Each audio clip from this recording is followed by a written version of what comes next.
अर्पण करें। श्री सद्गुरु महाराज की जय। श्री सद्गुरु महाराज की जय।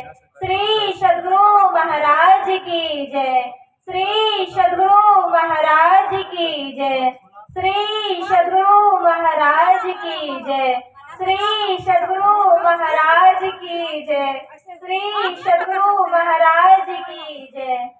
श्री सद्गुरु महाराज की जय। श्री सद्गुरु महाराज की जय। श्री सद्गुरु महाराज की जय। श्री सद्गुरु महाराज की जय।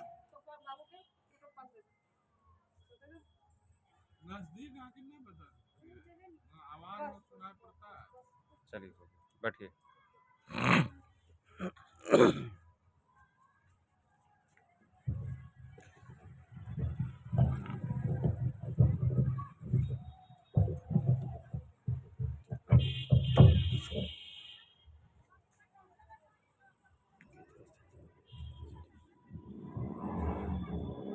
माइक को सीधा करके दीजिएगा। हाँ, यहाँ से नहीं होगा क्या? पीछे से होगा। बस ठीक, देख जहाँ जैसे हो। चलिए कोई बात।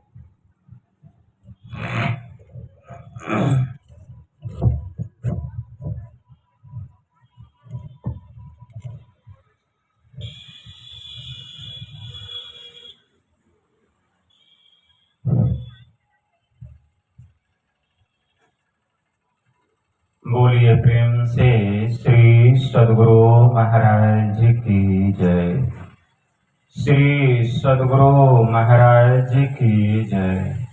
श्री सद्गुरु महाराज की जय। नमामि अमित ज्ञान रूपं कृपालं अगम बोधदाता सुबुद्धि निधि विशालम् क्षमाशीलयति धीर गंभीर ज्ञानम् धर्मकील दृढ़धीर समधीर ध्यानम् जगत त्राणकारी अघारी उदारम् भगत प्राण रूपं दयागुणपारम् नमो सतगुरुम ज्ञान दाता सुस्वामी नमामि नमामि नमामि नमामि नमामि नमामि नमामि नमामि। महाराज सद्गुरु है राजन को राजा है जिनकी कृपा से सर्व काजा भने में ही सोई परम गुरु नमामि नमामि नमामि नमामि नमामि नमामि नमामि नमामि नमामि। श्री सद्गुरु महाराज की जय।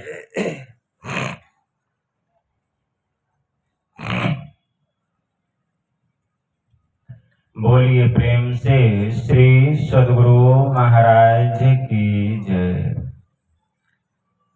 अव्यक्त रूप में परमाराध्य संत सद्गुरु महाराज के पावन कमल चरणों में बारंबार नमन आदरणीय सत्संग प्रेमी गुरुजनों, भक्तिमती माताओं एवं धर्मशिला बहनों, आप लोगों को सर्वविदित हो चुका है कि यह संतमत सत्संग का आयोजन हमारे आदरणीय परलोकवासी महेंद्र बाबू के स्थूल शरीर छूटने के उपरांत उस दिवंगत आत्मा के परम कल्याण के लिए, उस जीव के सुख और शांति के लिए उनके बड़े सुपुत्र अभिषेक जी एवं घर परिवार के समस्त लोगों ने मिलजुल कर यह संतमत सत्संग का आयोजन किए।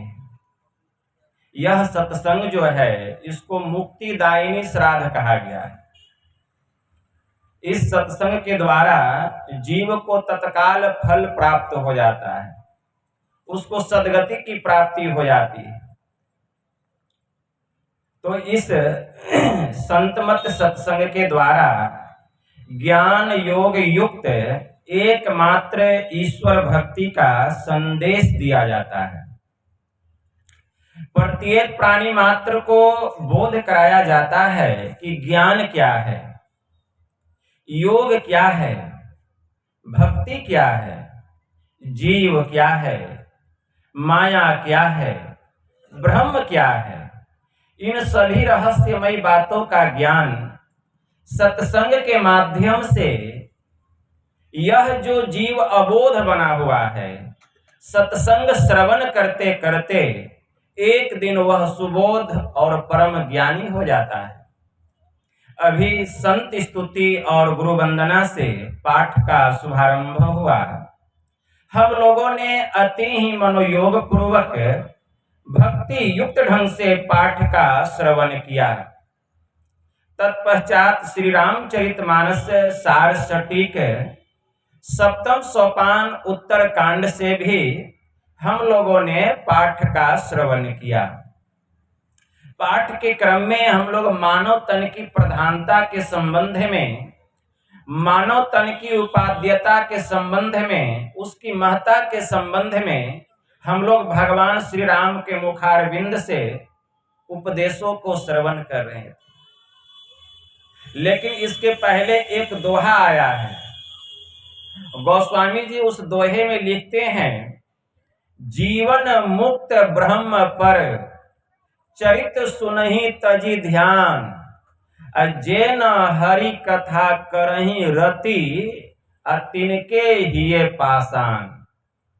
मतलब जो जीवन मुक्त महापुरुष होते हैं, जिन्होंने साधना करके आजादी की प्राप्ति कर ली है, जो ध्यान साधना के परम प्रकाष्ठा को प्राप्त कर चुके हैं, जो जीवन मुक्त हो चुके हैं, ऐसे महापुरुष अगर कहीं हिमालय पर्वत पर या किसी कंदरा में, जंगल में या किसी समुद्र के किनारे, नदी के किनारे कहीं भी अगर वे समाधि लगा करके बैठे हुए हैं, ऐसे जो महापुरुष हैं जिनको समाधि लगी हुई है, अगर उनको भी पता चल जाए कि अगर यहाँ सत्संग हो रहा है या कहीं और सत्संग हो रहा है, तो वे सत्संग सुनने के लिए अपने सूक्ष्म शरीर के द्वारा सत्संग स्थल पर आते हैं और संत महापुरुषों के उपदेशों को सुनते हैं। और अगर जो ऐसा नहीं करते हैं, सामने में सत्संग हो रहा है लेकिन जो सत्संग स्थल पर नहीं आते हैं, तो उनका हृदय पाषाण अर्थात पत्थर के जैसा है। जे न हरि कथा करहि रति तिनके हिये पाषाण। जिनको हरि की चर्चा में प्रेम नहीं है, जिनको सत्संग में प्रेम नहीं है, उनका हृदय पत्थर के समान है। गोस्वामी जी ने मानस में लिखा, इसलिए सत्संग सुनना चाहिए। सत्संग सुनने से जीव को तत्काल मुक्ति की प्राप्ति हो जाती है। आप लोग राजा अज का नाम सुने होंगे। राजा अज बहुत बड़े दानी थे, बड़े धर्मात्मा, बड़े पुण्यात्मा थे राजा अज। और नित्य प्रतिदिन 1000 ब्राह्मणों को गाय दान किया करते थे, नित्य प्रतिदिन दान किया करते थे। एक दिन उन्होंने हाट बाजार से बहुत सारी गायों को मंगवाया और एक सुंदर गाय एक ब्राह्मण को दान किया। वह ब्राह्मण उस गाय को लेकर के अपने घर गया और गाय को बांध करके वह रात्रि में विश्राम करने लगा।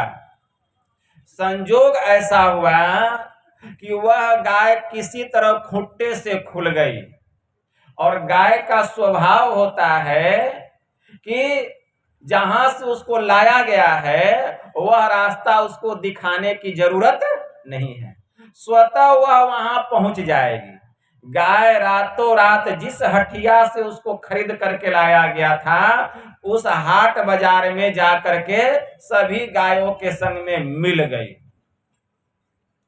जब सुबह हुआ तो राजा साहब फिर बहुत सारी गाय को मंगाते हैं, 1000 गायों को, और वही गाय एक दूसरे ब्राह्मण को दान करते हैं।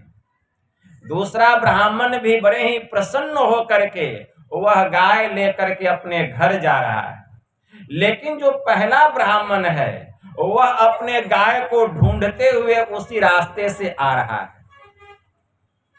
पहले ब्राह्मण की दृष्टि उस गाय पर पड़ गई तो वह ब्राह्मण कहते हैं, अरे यह गाय तो मेरी है, तुमने मेरी गाय को चुरा ली। दूसरा ब्राह्मण कहता है, नहीं नहीं, ये गाय तो राजा साहब ने अभी अभी हमको दान किए हैं। पहला ब्राह्मण कहता है, तुमको राजा साहब अभी दान किए हैं और ये गाय राजा साहब मुझे कल ही दान कर चुके हैं। क्या अगर विश्वास नहीं होता तो चलो राजा के दरबार में, वहीं फैसला हो जाएगा। दोनों राजा के दरबार में आते हैं। पहला ब्राह्मण कहता है कि महाराज देखिए, आपको तो पता ही है कि यह गाय आपने कल मुझे दान की और यह ब्राह्मण मेरी गाय को चुरा करके लेकर के जा रहा है। तो वह दूसरा ब्राह्मण कहता है कि महाराज आप तो जानते ही हैं कि यह गाय अभी अभी आपने मुझे दान किया है, लेकिन इस गाय पर यह ब्राह्मण अपना अधिकार जमा रहा है। लेकिन वह सतयुग का समय था और सतयुग में कोई झूठ नहीं बोलता था, कोई झूठ नहीं बोलता था। राजा साहब को समझ में बात नहीं आ रही थी कि सत्य क्या है असत्य क्या है, क्योंकि उस समय सभी सत्यवादी थे। तो राजा साहब दूसरे ब्राह्मण को कहते हैं कि देखिए ब्राह्मण देवता, अगर यह गाय ये लेना चाहते हैं तो यह गाय आप इनको दे दीजिए, अब मैं इसके बदले में इससे भी सुंदर गाय आपको दे देता हूं। लेकिन जो दूसरा ब्राह्मण था वह कहता है, महाराज अगर आपको दान दी हुई वस्तु वापस लेनी है तो आप ले लीजिए, लेकिन इसके बदले में मैं दूसरी गाय लेने वाला नहीं। वह सतयुग का समय था और जो दान में मिल जाता था कोई भी वस्तु, उसी पर लोग अपना अधिकार समझते थे, लेकिन उसके बदले में कीमती से कीमती वस्तु भी लेने के लिए तैयार नहीं होते।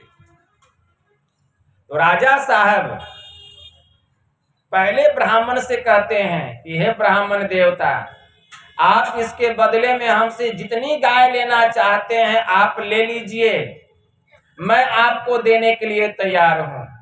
तो पहला ब्राह्मण कहता है, महाराज आपने मुझे जो गाय दान की है वही गाय मुझे चाहिए, उसके अलावा और कोई गाय कितना भी आप दे दीजिए, हजारों गाय मैं लेने वाला नहीं।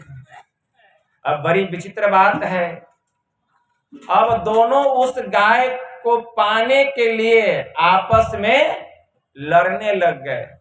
वाक्य युद्ध शुरू हो गया। वाक्य युद्ध के बाद हाथापाई होने लग गई। दोनों के पास में तलवार था, दोनों तलवार निकाल लेते हैं और आपस में लड़ने लग गए। लड़ते लड़ते एक दूसरे के तलवार से दोनों की हत्या हो गई। दोनों का वहीं राम नाम सत्य हो गया। जैसे ही दोनों का राम नाम सत्य हुआ, परमात्मा की आकाशवाणी हुई कि ऐ राजा अज, तेरे ही कारण 2 ब्राह्मणों की हत्या हुई, क्योंकि तू 2 ब्राह्मणों के बीच का फैसला ठीक से नहीं कर सका, इसलिए तू ब्रह्म हत्या का पापी है। इसलिए जा, मैं तुझे श्राप देता हूं कि तू सर्प की जोनी में चला जा, सर्प की जोनी में चला जा।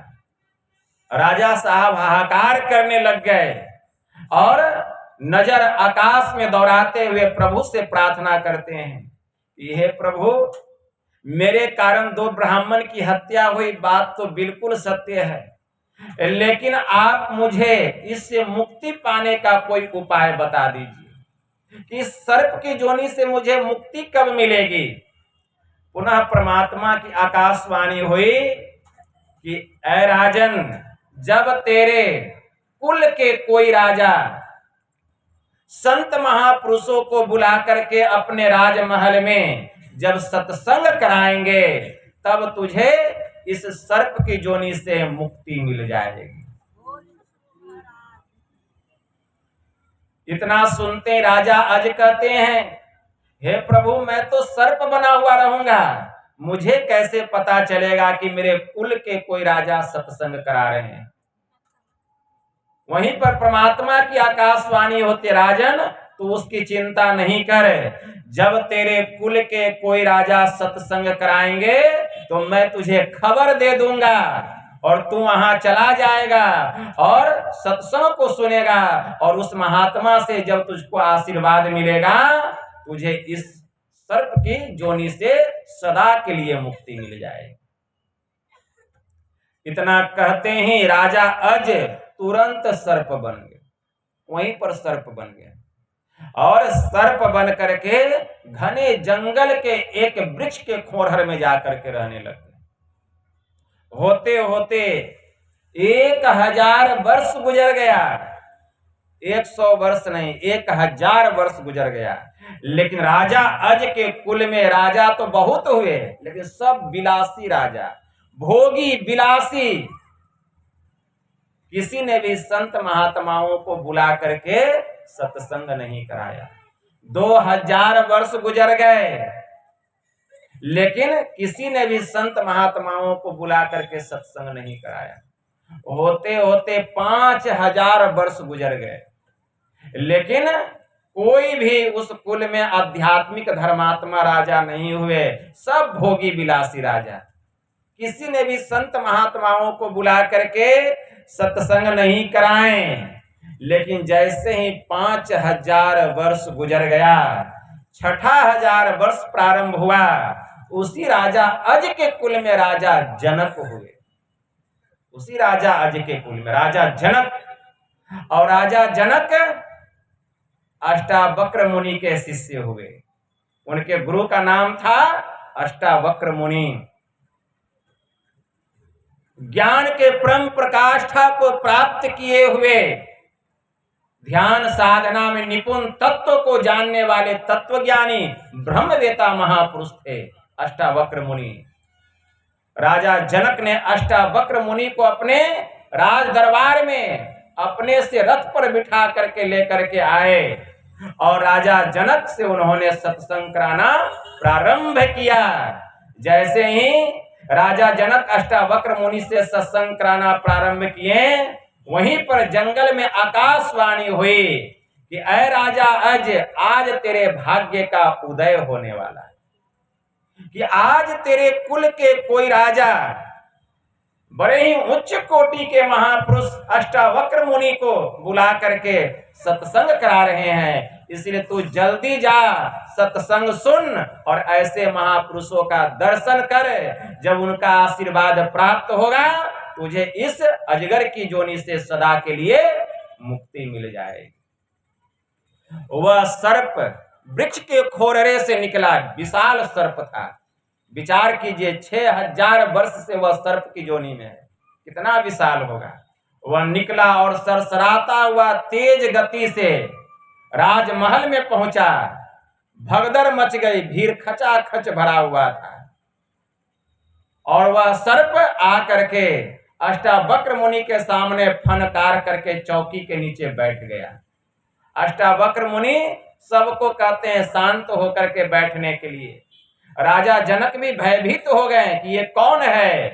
तो अष्टावक्र मुनि कहते, राजन ये सर्प खुद बतलाएगा कि मैं कौन हूं, लेकिन अभी ध्यान से सत्संग सुनिए। सत्संग होता रहा।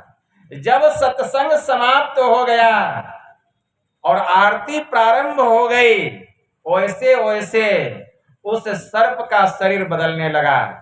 और जैसे आरती समाप्त हुई, अष्टावक्र मुनि उनको आशीर्वाद दिए और वह सर्प राजा अज के रूप में परिवर्तित हो गया। दिव्य रूप में वह प्रकट हो गया। वहीं पर राजा जनक से पूछते हैं अष्टावक्र मुनि, उस सर्प से पूछते हैं, राजा अज से पूछते हैं कि राजन बतलाओ तुम कौन हो। तो वही कहते हैं राजा साहब कि मैं इसी कुल का धर्मात्मा राजा अज हूं। मेरे कारण 2 ब्राह्मणों की हत्या हुई, क्योंकि मैं 2 ब्राह्मणों के बीच का फैसला ठीक नहीं कर सका, जिसके कारण परमात्मा से मैं श्रापित हुआ और श्राप पाकर के मैं अजगर की जोनी में चला गया। लेकिन मैंने प्रभु से इससे मुक्ति पाने का उपाय पूछा था, तो परमात्मा की आकाशवाणी हुई कि जब हमारे कुल के कोई धर्मात्मा राजा किसी संत महापुरुष को बुला करके सत्संग कराएंगे और उनका आशीर्वाद मिलेगा, तो मुझे इस सर्प की जोनी से मुक्ति मिल जाएगी। तो हे अष्टावक्र मुनि, मेरे कुल में बहुत राजा महाराजा हुए, लेकिन सब भोगी और विलासी राजा। लेकिन आज 5000 वर्ष गुजरने के बाद 6000 वर्ष जैसे प्रारंभ हुआ, तो हमारे कुल में ऐसे धर्मात्मा, ऐसे पुण्यात्मा राजा जनक हुए, जिन्होंने कि आप जैसे तत्वदर्शी महापुरुषों को बुला करके सत्संग कराया और मुझे आपका दर्शन हुआ और मुझे सर्प की जोनी से मुक्ति मिल गई। तो देखिए, विचार कीजिए, मुक्ति कैसे मिली? सत्संग सुनने से और संतों का दर्शन करने से।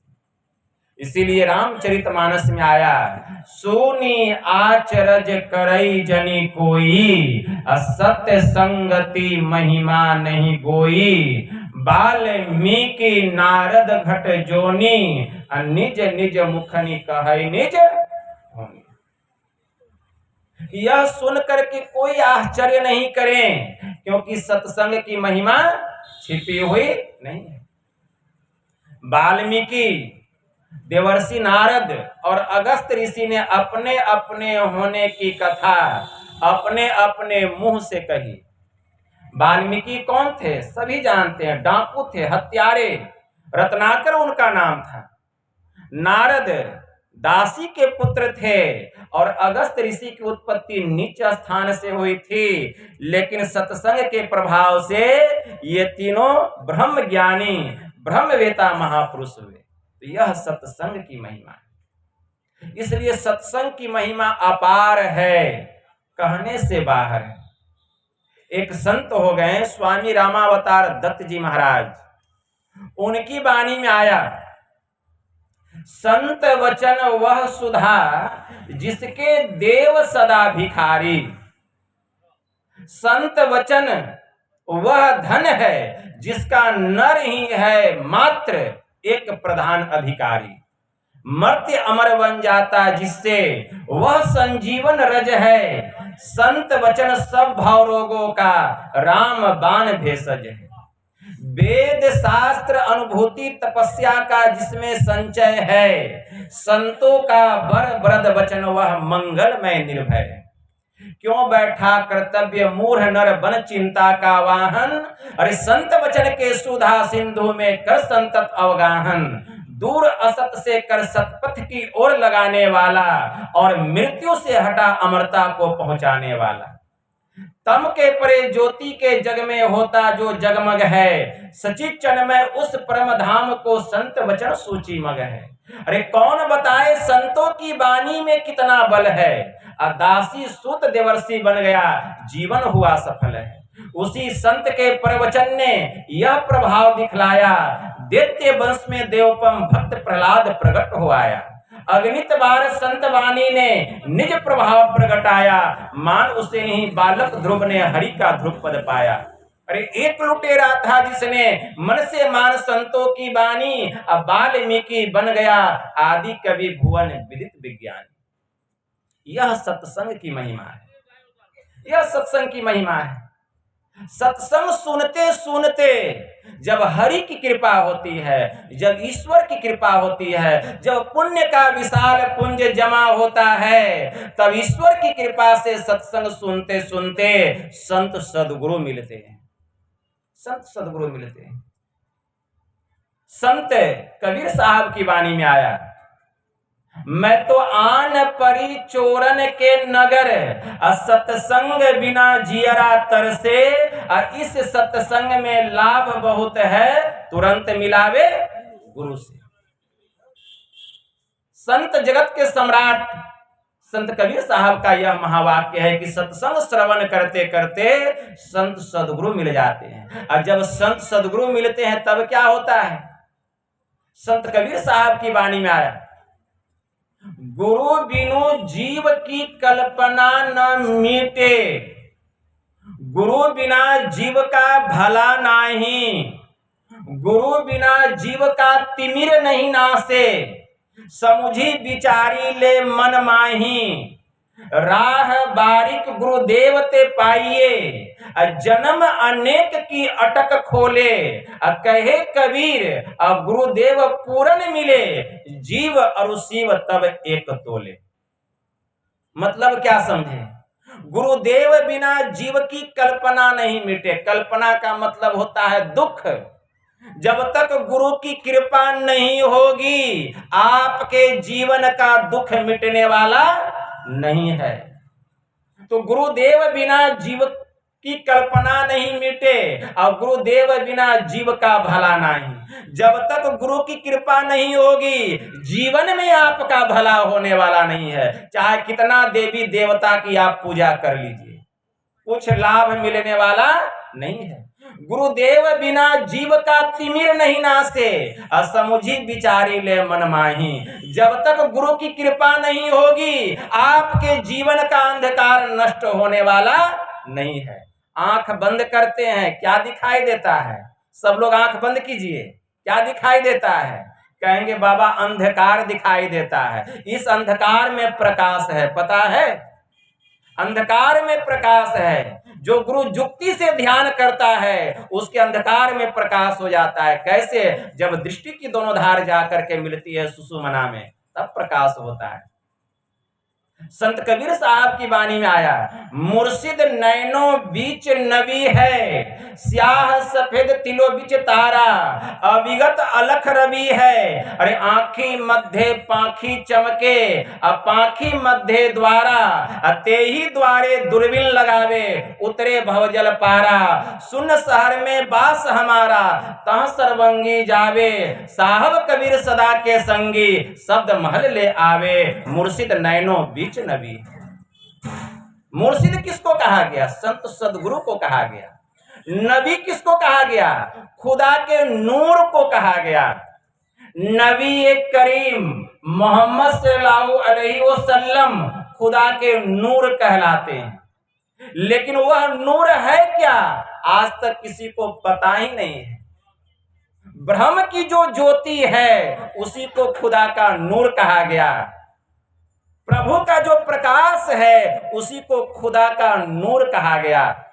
संत पलटू साहब की वाणी में आया, कहता हूं उस देश की बात, आसमान के बीच में सुलाख है जी, बादशाह उसी के बीच में बैठा है, सूझी परे बिनु आंख है जी, सुरख तो उसका चेहरा है, अफ्ताब तसहुक लाख है जी, पलटू तम हूं की आवाज आवे, उसमें मेरा दिल मुस्ताक है जी। संत कबीर साहब कहते हैं मुर्शिद नैनो बीच नबी है, कि हमारे गुरु महाराज ने हमको बतलाया कि दोनों आंखों के मध्य में खुदा का प्रकाश हो रहा है, प्रभु की ज्योति है वहां जगमगा रही है। स्याह सफेद तिलो बिच तारा, लेकिन पहले वह काले रंग के तिल के समान दिखाई देता है। पहले वह काले रंग के तिल के समान दिखाई देता है। स्याह सफेद तिलो बिच तारा, और फिर वही तिल बाद में सफेद होता है और उसी के मध्य में फिर तारा दिखाई देता है। अविगत अलख रवि है, मतलब अविगत मतलब सर्वव्यापक, वहीं से परमात्मा के पास जाने का रास्ता है। आंखी मध्य पाखी चमके, दोनों आंखों के मध्य में प्रकाश हो रहा है। दोनों आंखों के मध्य में ध्यान लगा के देखो, गुरु जुक्ति से देखो। कैसे देखोगे? संत कबीर साहब कहते हैं, गगन की ओट निशाना है, दहिने सूर्य चंद्रमा बाएं, तिनके बीच छिपाना है। तन की कमान सूरत का रौंदा, शब्द बाण ले ताना है। मारत बाण बिंधा तन ही तन, सतगुरु का परवाना है। मारियो बाण घाव नहीं तन में, जिन लागा तिन जाना है। कहे कबीर सुनो भाई साधो, जिन जाना तिन माना है। गगन की ओट निशाना है, वहीं पर निशाना लगाना है। इसी को उपनिषद में भगवान शिव जी ने मंत्र से सिद्ध किया है। भगवान शिव जी माता पार्वती को सुना रहे हैं, माया शक्तिर ललाटस्य अग्रभागे व्योमा अंबुजे तथा नाद रूपा पराशक्तिर ललाटस्य तो मध्य में भागे बिंदुर्मय शक्तिर लाटस्य प्राम सके बिंदु मध्य च जीवात्मा सूक्ष्म रूपेण वर्तते। भगवान शिव जी ने माता पार्वती से कहा कि हे देवी, माया शक्तिर लाटस्य अग्रभागे व्योमा अंबुजे तथा, अर्थात आकाश रूपी कमल में ललाट के अग्रभाग में अंतिम भाग में माया शक्ति परमात्मा विराजमान है। नाद रूपा पराशक्तिर ललाटस्य तो मध्य में, ललाट के मध्य भाग में बीच भाग में यह जो 4 अंगुल का हमारा मस्तक है, वहां नाद रूपा पराशक्ति विराजमान है, जहां परमात्मा का सार शब्द हो रहा है, जिसको सतलोक कहा गया। वहां सतनाम की वर्षा हो रही है। भागे बिंदुर्मय शक्तिर ललाटस्य प्राम सके, ललाट के निचले भाग में जहां हमारी माताएं और बहनें बिंदी लगाती है, वहीं पर बिंदु रूपी शक्ति विराजमान है। अब बिंदु मध्य च जीवात्मा सूक्ष्म रूपेण वर्तते, और उस बिंदु के मध्य में यह जीव सूक्ष्म रूप में वहां बैठा हुआ है। वहीं पर ध्यान लगाना है। जो वहां ध्यान लगाता है तब यह जीव जगता है, तब हम अंधकार से प्रकाश मंडल में जाते हैं। गोस्वामी जी ने लिखा, जानिए तब ही जीव जब जागा, जब सब विषय विलास विरागा। होई विवेक मोह भ्रम भागा, तब रघुनाथ चरण अनुरागा। गोस्वामी जी ने लिखा, तब विवेक होता है, तब ज्ञान होता है, तब प्रभु के चरणों में प्रेम होता है। ऐसे प्रेम होने वाला मुंह से कितना भी बोल दीजिए, लेकिन मन में विचारिए, क्या आपको परमात्मा से प्रेम है? स्वामी रामकृष्ण परमहंस ने कहा, मन और मुख की एकता सच्ची साधना है। हम मुंह से कहते हैं कि हे प्रभु आप मेरे सर्वस्व हैं, लेकिन मन से विषयों को ही, संसार की वस्तुओं को ही, संसार के लोगों को ही सर्वस्व समझते हैं। ऐसे लोगों की साधनाएं व्यर्थ हुआ करती है। इसलिए दिल का हुजरा साफ रख, जाना के आने के लिए, अरे ध्यान गैरों का उठा उनको बिठाने के लिए। एक दिल लाखों तमन्ना, उस पे ज्यादा हवीस, फिर ठिकाना है कहाँ उसको टिकाने के लिए। नकली मंदिर मस्जिदों में जाए सद अफसोस है, कुदरती मस्जिद का साकिन दुख उठाने के लिए। क्यों भटकता फिर रहा तू ऐ तलाशे यार में, अरे रास्ता सहरग में है दिलबर पे जाने के लिए। इसलिए मुर्शिदे कामिल से मिल, सिद्क और सबूरी से तकी, जो तुझे देगा फहम सहरग को पाने के लिए। इसलिए मुर्शिदे, संत कबीर साहब ने भी कहा, मुर्शिद नैनो बीच नबी है। और संत तुलसी साहब भी कहते हैं, मुर्शिदे कामिल से मिल, मतलब सच्चे संत सदगुरु रूपी बादशाह से जाकर के मिलो। कैसे मिलोगे? सिद्क और सबूरी से तकी, सच्चाई और संतोष से मिलो, छल कपट से रहित होकर के मिलो। दिल में कपट जो रखे हो उसको कपट हटा करके मिलो। संत कबीर साहब ने कहा, कहे कबीर देख मन करनी, तेरे अंतर बीच कतरनी, कतरनी की गांठी न छूटे, तो पकड़ी पकड़ी जम फूटे। इसलिए कपट से रहित होना पड़ेगा। हमारे परमाराध्य ने कहा, पाखंड अरुहंकार तजी, निष्कपट हो और दीन हो, तब सब कुछ समर्पण कर गुरु की सेवा करनी चाहिए। ऐसे गुरु की सेवा होती है।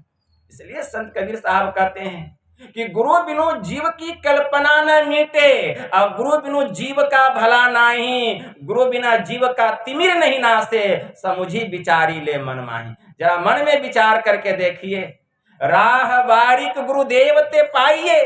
परमात्मा के पास जाने का जो महीन मार्ग है, जो सूक्ष्म मार्ग है, वह बिना गुरु की कृपा के होने वाला नहीं।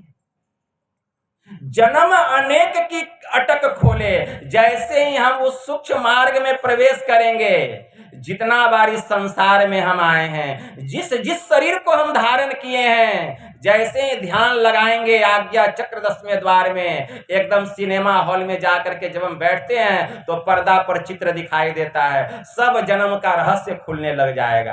किस किस हम शरीर में गए, किस किस जन्म में हम गए, किस किस जोनी में हम गए, कौन कौन से हमने कर्मों को किया, कितना बार जन्म हुआ, कितनी बार मृत्यु हुई, वह सब सिनेमा हॉल में जैसे हम सिनेमा देखते हैं, सामने में सब पर्दा खुलने लग जाएगा। इसलिए कहे कबीर गुरुदेव पूर्ण मिले, जीव और शिव तब एक तोले। जब संत सदगुरु पूर्ण मिल जाते हैं, तब यह जीव और पीव दोनों मिल करके एक में एक हो जाता है। इसलिए गुरुदेव के भेद को जीव तो जाने नहीं, जीव तो अपनी बुद्धि ठाने। मतलब गुरु महाराज की कृपा को सब नहीं समझ सकता, कोई बिरले समझते हैं। वह तो अपना हठ ही करता है, हठियाई दिखाता है। गुरुदेव के भेद को जीव तो जाने नहीं, जीव तो अपनी बुद्धि ठाने, और गुरुदेव कार ही ले जीव को भव सिंधु से। जब गुरु कृपा करते हैं तो हम जीवात्माओं को इस संसार रूपी सागर से निकाल लेते हैं, और फेरी ले सुख के सिंधु आने, और फिर हमारी वृत्ति को अंतर्मुख करके उस सुख सिंधु में आज्ञा चक्र 10वें द्वार में प्रवेश कराते हैं। तो फेरी ले सुख के सिंधु आने, बंद कराए दृष्टि को फेरी भीतर करे, और घट का पाट गुरुदेव खोले। कहते हैं दोनों आंखों को बंद करो और अपनी दृष्टि को भीतर में फेर करके सामने में गौर से देखो। कहां? तो गगन की ओट निशाना है, वहां देखो ध्यान लगा करके।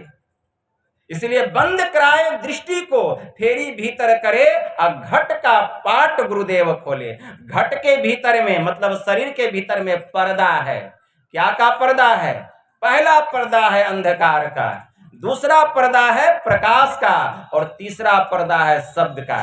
जब तक हम तीनों पर्दों को पार नहीं करेंगे, इस आत्मा का परमात्मा से मिलन होने वाला नहीं है। हमारे परमाराध्य ने कहा, घट तम प्रकाश शब्द पट त्रय जीव पर है छा रहे, कर दृष्टि और ध्वनि योग साधन ये हटाना चाहिए। इनके हटे माया हटेगी, अब प्रभु से होगी एकता, फिर द्वैतता नहीं कुछ रहेगी, असमनन दृढ़ चाहिए।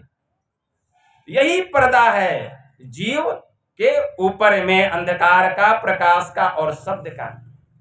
यही संत कबीर साहब कहते हैं, बंद कराए दृष्टि को फेरी भीतर करे, और घट का पाट गुरुदेव खोले। गुरु कृपा करके जब हम ध्यान वहां लगाते हैं तो एक एक करके तीनों पर्दों को हटा देते हैं। पहला पर्दा है अंधकार का। अंधकार से हम प्रकाश मंडल में जाते हैं। कैसे? जब दृष्टि की दोनों धार वहां मिलती है, जब नयन से नयन टकराता है। हम संसार में आंख लड़ाते हैं तो क्या मिलता है? कुछ मिलता है? एक फकीर हुए, उनकी वाणी में आया, अरे क्या होता है उजू किए से, क्या मस्जिद में जाने से, क्या होता है नमाज पढ़कर सिर को वहां झुकाने से, जीते जी मिला नहीं खुदा तो मिलेगा क्या मर जाने से, लाख इबादत से बढ़कर दुनिया हुस्न परस्ती है, जिसमें देखा उसी में पाया, जो है तीर निशाने से। अरे बड़ा मजा आया है, बड़ा अजब मजा आया है आंखों में आंख लड़ाने से। मतलब जिस दिन हमारी बाईं आंख की धार और दाईं आंख की धार दोनों सुषुम्ना में जाकर के टकराएगी, अंधकार का मंडल फटेगा और वहां ब्रह्म की ब्रह्म ज्योति, वहां खुदा के नूर का दीदार हो जाएगा और वहीं से प्रभु के पास जाने का रास्ता खुल जाएगा, ईश्वर के पास जाने का रास्ता खुल जाएगा। क्योंकि परमात्मा के पास जाने का जो रास्ता है वह बिल्कुल सीधा रास्ता है, टेढ़ा मेढ़ा रास्ता नहीं है। पवित्र पाक कुरान शरीफ के सूरे फातिहा कुए एक में एक आयत आया, ऐ मेरे कयामत के दिन का मालिक, मुझे सीधा रास्ता दिखा, मुझे वह रास्ता दिखा जिस पर कि तेरी रहमत हुई है, मुझे वह रास्ता मत दिखा जिस पर कि तूने आग बरसाया है। तो खुदा की रहमत किसके ऊपर में होती है? जो कि पवित्र पाक कुरान शरीफ के जो कायदे हैं, जो उसके रूल्स हैं, जो नियम हैं, जो उसके अनुकूल चलते हैं, तो उन पर खुदा की रहमत होती है। जो उसके प्रतिकूल चलते हैं उनके ऊपर में खुदा का आग बरसता है। तो पवित्र पाक कुरान शरीफ में ऐसी कौन सी बातें बतलाई गई है? 5 मुख्य बातें बतलाई गई है। पहला है कलीमे तैयब, दूसरा है नमाज, तीसरा है रोजा, चौथा है जकात और 5वां है हज। कलीमे तैयब में आया वह अल्लाह एक है, वह खुदा एक है, उसके अलावा कोई दूसरा माबूद नहीं जो कि पूजने के योग्य है। हमारा ऋग्वेद पहले कह दिया, एकम ब्रह्म द्वितीयो नास्ति एकम सद्विप्रा बहुधा वदन्ति। मतलब वह ब्रह्म एक है, लेकिन विद्वजन उसको अनेक नामों से विदित करते हैं, लेकिन वह परमात्मा अनेक नहीं, वह एक ही एक है। एकम ब्रह्म द्वितीयो नास्ति, एक परमात्मा के अलावा अगर कोई कहता है कि परमात्मा 2 है, 4 है, 1000 है, वह सब नाशवान है। संत कबीर साहब ने कहा, संपुट माही समाइया सो साहब नहीं होए, सकल मार में रवि रहया, मेरा साहब सोए रहे निराला मारते, सकल मार के माही कबीर सेवे तासु को दूजा कोई नाही। मेरा साहब एक तो दूजा कहा न जाए, और दूजा साहब जो कहूं साहब खरा रिसाए। अरे जाके मुंह माथा नहीं, नहीं रूपक रूप, अपूप बास थे पतला, ऐसा तत् अनूप वह परमात्मा ऐसा है। और वह परमात्मा सबके भीतर में है। कस्तूरी कुंडल बसे मृग ढूंढे बन माही, ऐसे घट में पीव हैं दुनिया जानत नाही। अरे समझ पड़े तो इस घर में रहो, अब पर्दा पलक लगाए, दोनों आंखों को बंद करके ध्यान लगाओ, तेरा साहब तुझ में है अनंत कहीं मत जाए। कहीं जाने की जरूरत नहीं है, भीतर में उस प्रभु को पाने के लिए केवल ध्यान लगाना है। कैसे? गुरु से जुक्ति जान करके, गुरु से जुक्ति जान करके। परम पूज्य साई स्वामी जी महाराज की वाणी में आया, सत्संग बिना सोचो मानव, जग में वह ज्ञान कहाँ होगा, जिस ज्ञान की छाया में जाकर अपना कल्याण महा होगा। सत्संग में संत वचन रूपी ज्ञान की गंगा बहती है, इसमें अवगाहन यदि न किया तो सतपथ का ज्ञान कहाँ होगा। मुक्ति का मार्ग भक्ति है, जो जुक्ति बिना नहीं होती, और जुक्ति से यदि भक्ति न किया तो भव से त्राण कहाँ होगा। परम पूज्य साई स्वामी जी महाराज कहते हैं, सत्संग बिना सोचो मानव, जग में वह ज्ञान कहाँ होगा। लेकिन मुक्ति का मार्ग भक्ति है, जो जुक्ति बिना नहीं होती। तो जब तक जुक्ति जान के भक्ति नहीं करेंगे, आपका कल्याण होने वाला नहीं है। जुक्ति जानना पड़ेगा, तब हम ज्ञान के रहस्य को समझेंगे। संत कबीर साहब कहते हैं, बाबा अगम अगोचर कैसा, उस परमात्मा के संबंध में कहते हैं। ध्यान से सुनिए, संत कबीर साहब कहते हैं कि बाबा अगम अगोचर कैसा, ताते कहीं समझाओ ऐसा, जो दिसे सो तो है नाही, है सो कहा न जाई। सैना बैना कहीं समझाओ, जो गूंगे गुर भाई। दृष्टि न दिसे मुष्टि न आवे, बिन से नाही न्यारा। ऐसा ज्ञान कथा गुरु मेरे, अब पंडित करो विचारा। ऐसा ज्ञान कथा गुरु मेरे, अब पंडित करो विचारा। बिनु देखे प्रतीत न होवे, कहे न को पतियाना। असमुझा होए सो शब्दे चिन्हे, अचरज होए अयाना। कोई ध्यावे साकार को, कोई निराकारा। अरे वह तो इन दौते न्यारा, अजाने जानन हारा। काजी कथे कतेव पुराना, अब पंडित वेद पुराना। वह अक्षर तो लखा न जाई, अब मात्रा लगे न काना। नादी बादी पढ़ना गुन्ना, अब बहु चतुराई भीना। कहे कबीर सो परे न परलय, अरे नाम भगति जिन चीना। बाबा अगम अगोचर कैसा, ताते कहीं समझाओ ऐसा। संत कबीर साहब कहते, बाबा आप मुझे बतलाइए कि वह अगम अगोचर कैसा है। अगम अगोचर मतलब वह परमात्मा कैसा है, यह बतलाइए। ताते कहीं समझाओ ऐसा। तो बाबा क्या कहते हैं, जो दिसे सो तो है नहीं, मतलब जो देखने में आता है वह ब्रह्म नहीं है। जिसको इस आंख से हम देखते हैं वह परमात्मा नहीं है सो कहा ना जाए। जैसा वह है उसके बारे में कुछ कहने में नहीं आता। क्यों? क्योंकि परमात्मा अगोचर है, इंद्रियातीत है। जस कथिए तस होत नाही, जस है तैसा सोए। कहत सुनत सुख उपजे, अरु परमार्थ होए। बिंद नाद से अगम अगोचर, पांच तत्व से न्यार। तीन गुणन से भिन्न है, पुरुष अलख अपार। नैना बनी अगोचरी, श्रवणम करनी सार। अब बोलन के सुख कारणे कहिए सृजनहार। संत कबीर साहब कहते हैं कि जस कथिए तस होत नहीं। हम प्रभु के संबंध में जैसा कहते हैं वैसे परमात्मा नहीं है। अगर वैसे वे हो जाएंगे तब तो वह इंद्रियों का विषय हो जाएगा, वाणी का विषय हो जाएगा, और परमात्मा इंद्रियातीत है। तो जस कथिए तस होत नहीं, जस है तैसा सो। वह जैसा है वैसा ही है। कहत सुनत सुख उपजे, अरु परमारथ होए। लेकिन कहने में और सुनने में जीव को सुख मिलता है और आपका परमार्थ बनता है। आपका पाप घट जाता है, आपका पुण्य बढ़ जाता है, आपकी पूंजी बढ़ जाती है। इसीलिए संत कबीर साहब कहते हैं कि बाबा अगम अगोचर कैसा, ताते कहीं समझाओ ऐसा। जो दिसे सो तो है नाही, है सो कहा न जाई। सैना बैना कहीं समझाओ, जो गूंगे का गुरु भाई। मतलब सैन को सैन में नहीं बैन में कह करके समझाइए, लेकिन वह समझाया नहीं जा सकता। कैसे? जैसे गूंगा को गुड़ खिला दीजिए और उससे पूछिए कि गुड़ का स्वाद कैसा है। कोई गूंगा है अब उसको गुड़ खिला दीजिए, आप पूछिए कि गुड़ का स्वाद कैसा है, तो मने मन बहुत खुश होगा, बहुत गर्दन हिलाएगा, लेकिन मुंह से बोल नहीं सकेगा।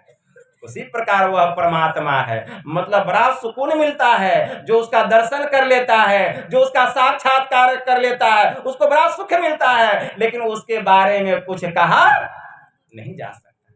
तो सैना बैना कहीं समझाओ, जो गूंगे का गुड़ भाई। तो जो गुरु का साथी होगा, जो गुरु का शिष्य होगा, जो ध्यान करके ध्यान के परम प्रकाष्ठा को प्राप्त करेगा, वही जानेगा कि वह ब्रह्म कैसा है, लेकिन उसको समझाया नहीं जा सकता। तो जो दिसे सो तो है नाही, है सो कहा न जाई। सैना बैना कहीं समझाओ, जो गूंगे का गुरु भाई।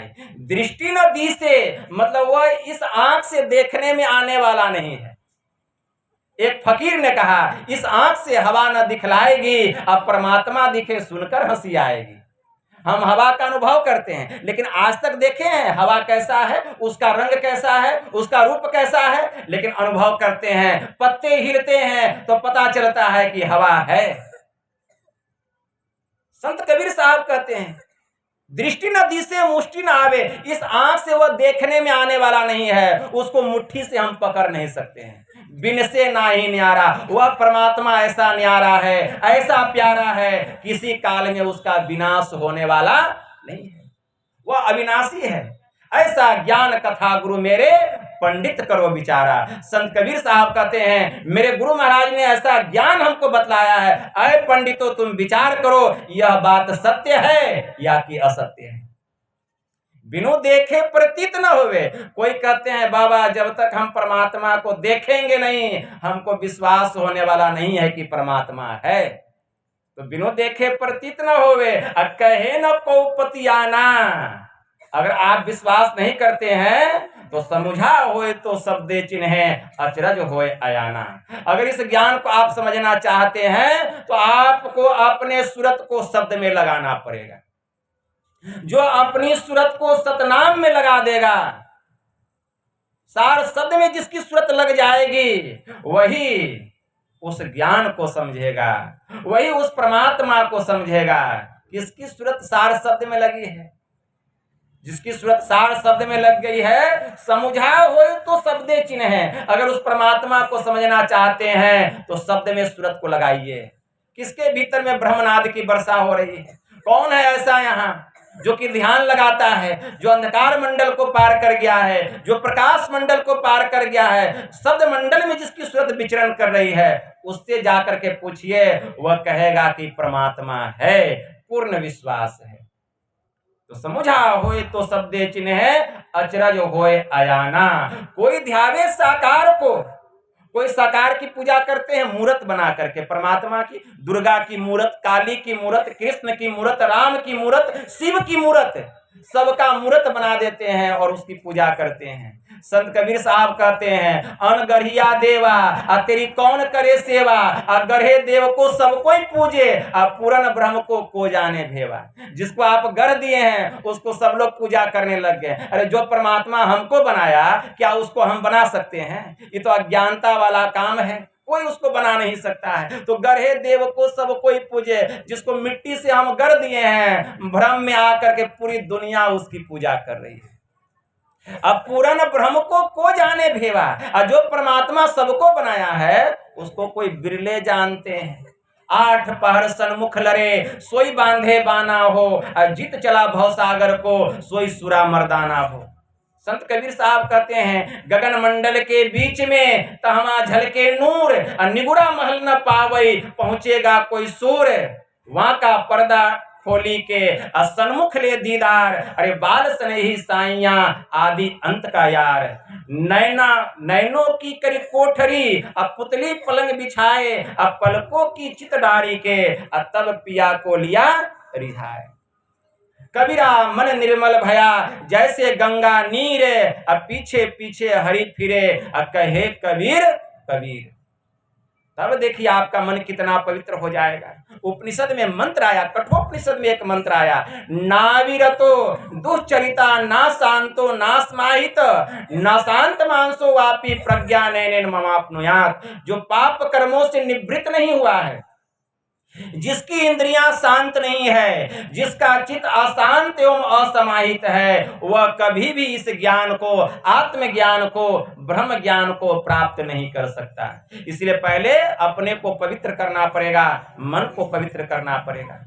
और सत्संग सुनते सुनते मन पवित्र होता है। संत कबीर साहब कहते हैं कोई ध्यावे निराकार को कोई साकारा, अरे वह तो इन दौते न्यारा, जाने जानन हारा।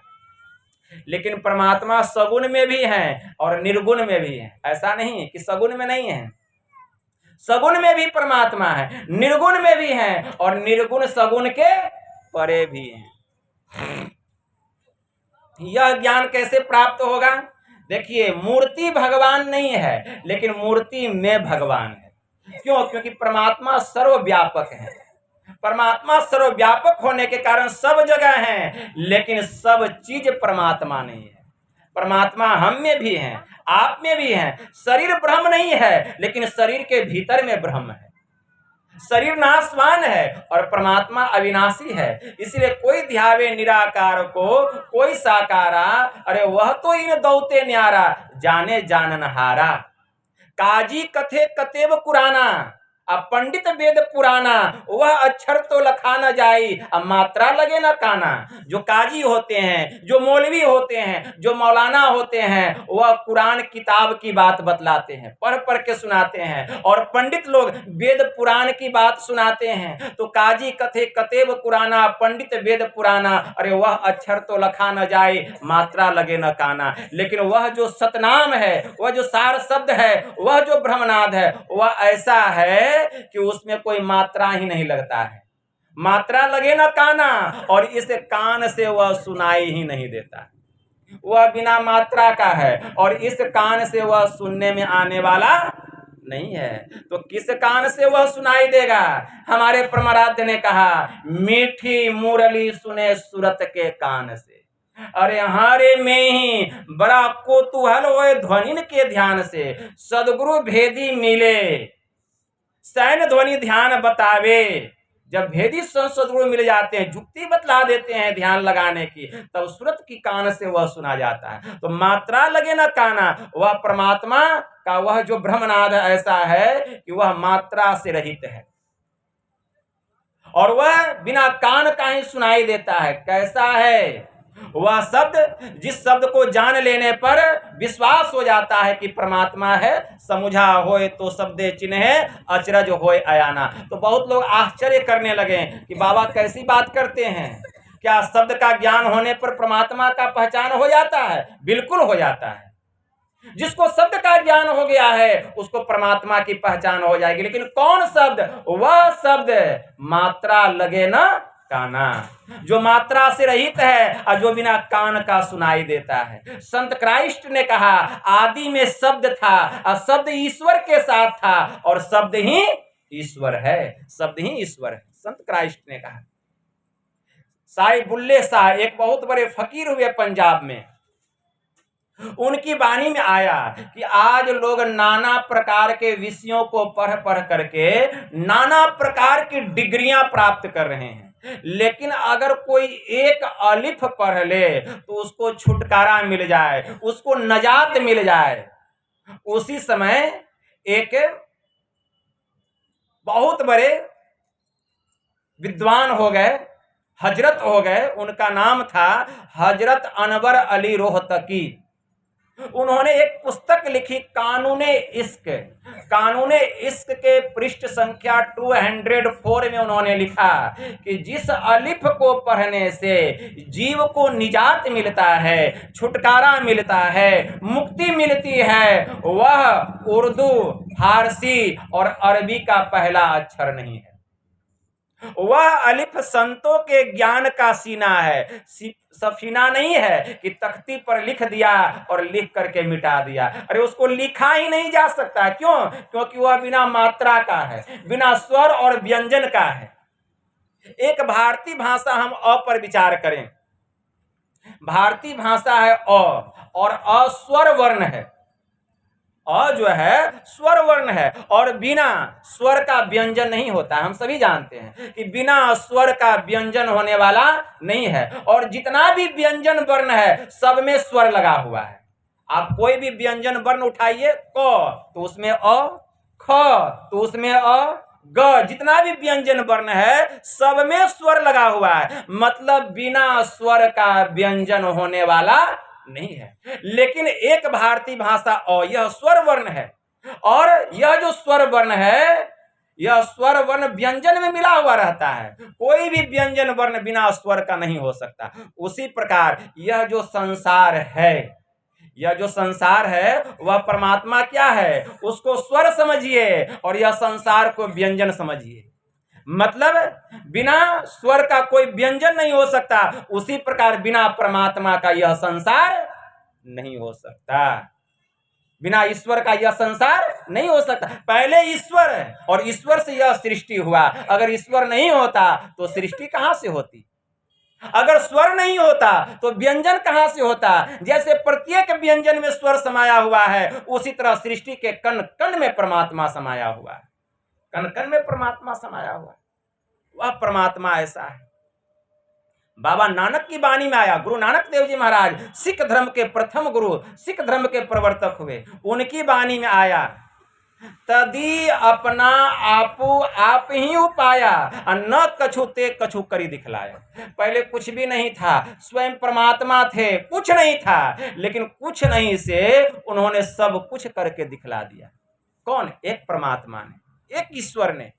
मम माया संभव संसारा, गोस्वामी जी ने मानस में लिखा, मम माया संभव संसारा जीव चराचर विविध प्रकारा, सब मम प्रिय सब मम उपजाए तीन में प्रिय मनुज मोहि भाई। वह परमात्मा ऐसा है, इसलिए मात्रा लगे न काना, वह बिना मात्रा का है और इस कान से वह सुनने में आने वाला नहीं है। वह ब्रह्म ऐसा है। इसलिए काजी कथे कतेब कुराना, पंडित वेद पुराना, अरे वह अक्षर तो लखा न जाई, मात्रा लगे न काना। नादी बादी पढ़ना गुन्ना, बहुत चतुराई भिना, मतलब समझें, बहुत नादरी वाले आते हैं, निर्गुनिया आते हैं, भजनिया आते हैं, राग रागनी वाले आते हैं, उस परमात्मा के संबंध में खूब गा गा करके सुनाते हैं, लेकिन क्या फायदा? कुछ फायदा नहीं। बाहर के कितना भी नाद को, नादरी को आप कर लीजिए, नाच लीजिए, गा लीजिए, बहुत निर्गुण गा लीजिए, लेकिन उस ब्रह्म का ज्ञान होने वाला नहीं है। उसका ज्ञान पाने के लिए ध्यान लगाना पड़ेगा। जब तक ध्यान नहीं लगाएंगे उसका ज्ञान, उसकी पहचान नहीं होगी। इसलिए उपनिषद में आया, न ध्यानम मिथ्याहुर ध्यानम शून्य गतम मनः तस्य ध्यान प्रसादन सौख्यम मोक्षम न संशय, कि ध्यान को ध्यान नहीं कहा गया है, शून्यगत मन को ध्यान कहा गया है। उसी ध्यान की प्रीति के द्वारा सुख और मोक्ष लाभ की प्राप्ति होती है। तब इस जीव को जीते जी मुक्ति मिलती है, क्योंकि मरने के बाद किसी को मुक्ति नहीं मिलती। मरने के बाद किसी को मुक्ति नहीं मिलती है। अगर कोई कहता है, बिल्कुल झूठ कहता है। जिसने जीते जी मुक्ति को प्राप्त कर लिया है वही मरने के बाद भी मुक्त है। स्वयं संत जगत के सम्राट संत कबीर साहब की वाणी में आया, साधो भाई जीवत ही करो आशा, साधो भाई जीवत ही करो आशा, जीवत समुझे जीवत बूझे जीवत मुक्ति निवासा, अजियत कर्म की फांस न काटी मुए मुक्ति की आशा, तन छूटे जीव मिलन कहत हो यह सब झूठी आशा, अबहु मिला है सो तबहु मिलेगा नहीं तो जमपुर बासा, दूर दूर ढूंढे मन लोभी मिटे न गर्भ तरासा, साध संत की करे न बंदगी कटे न कर्म की फांसा, सत गहे सतगुरु को चिन्ह सतनाम विश्वासा, कहे कबीर साधन हितकारी, अरे हम तो साधन के दासा, और साधो भाई जीवत ही करो आशा। तो जीते जी मुक्ति को पाना पड़ेगा। जीवत समुझे जीवत बूझे जीवत मुक्ति निवासा, जिसने जीते जी समझ लिया, सत्संग में आकर के सब ज्ञान को बूझ लिया और जिसने ध्यान किया उसी ने मुक्ति को प्राप्त किया। जीवत समुझे जीवत बुझे जीवत मुक्ति निवासा, अजियत कर्म की फांस न काटी, जीते जी ध्यान करके जितना भी कर्म का फांस है पाप पुण्य का, उससे छुटकारा प्राप्त करना पड़ेगा। क्योंकि पाप और पुण्य दोनों जीव के ऊपर में बंधन है। पाप भी बंधन और पुण्य भी बंधन। कहेंगे बाप पाप तो बंधन है, पुण्य कैसे बंधन है? अरे पाप जो है वह लोहे का जंजीर है। पाप क्या है? लोहे का जंजीर। अब पुण्य जो है यह सोने का जंजीर है। और सोने के जंजीर से आपको बांध दिया जाए तो आपको सुख मिलेगा कि दुख मिलेगा? तो कहेंगे बाबा दुख मिलेगा, तो बंधन हुआ ना, पुण्य भी बंधन हो गया। तो पाप और पुण्य दोनों बंधन है जीव का। इसलिए जियत कर्म की फांस न काटे मुए मुक्ति की आशा। इसलिए जीते जी ऐसी भक्ति कीजिए, ऐसा ध्यान कीजिए कि ध्यान करते करते कर्म मंडल को पार कर जाइए। जो कर्म मंडल को पार कर जाता है तब उसके ऊपर में पाप और पुण्य का बंधन नहीं पड़ता है। संत कबीर साहब कहते हैं, निर्बंधन बंधा रहे बंधा निर्बंध होए, कर्म करे करता नहीं दास कहावे सोए।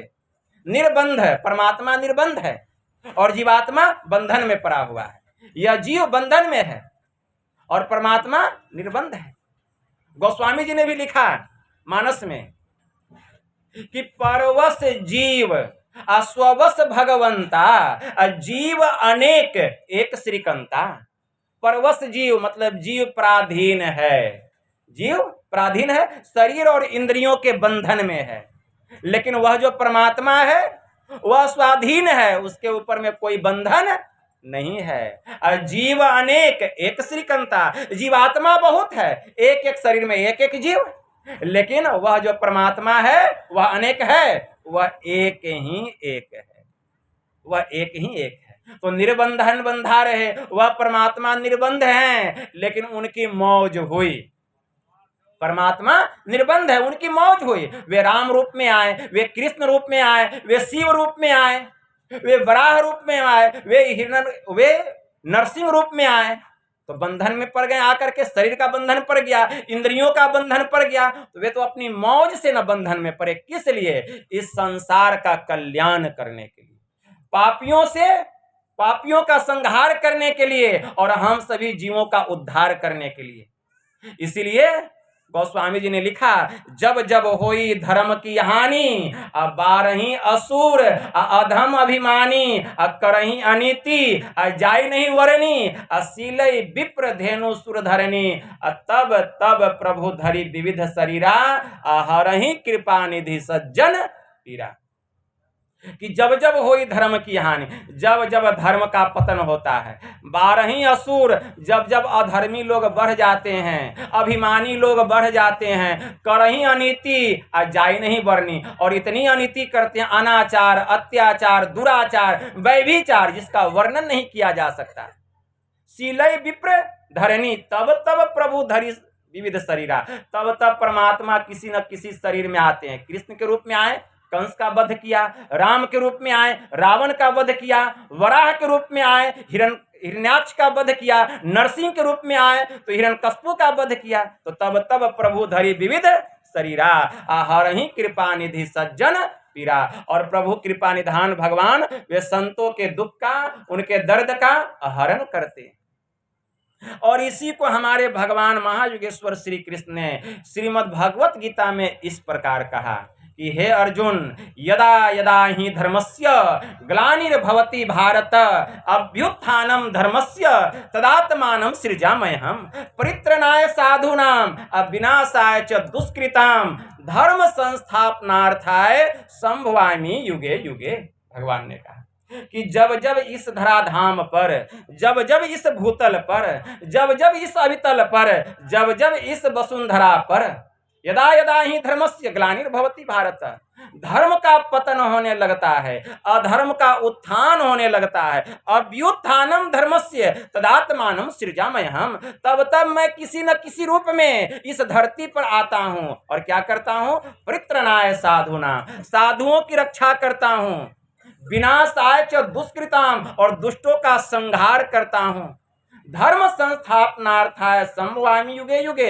हे अर्जुन, हर युग में फिर से मैं इस धरती पर धर्म की स्थापना करता हूं, धर्म की स्थापना करता हूं। इसलिए प्रभु मौज में आते हैं, सगुण रूप धारण करते हैं। तो निर्बंधन बंधा रहे, तो जो परमात्मा निर्बंध थे वे क्या में आ गए?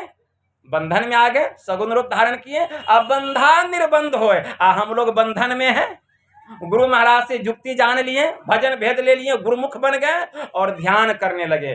ध्यान करते करते स्थूल सूक्ष्म कारण महाकारण केवल्य पांचों शरीर से छूट गए, तो मुक्ति मिल गई।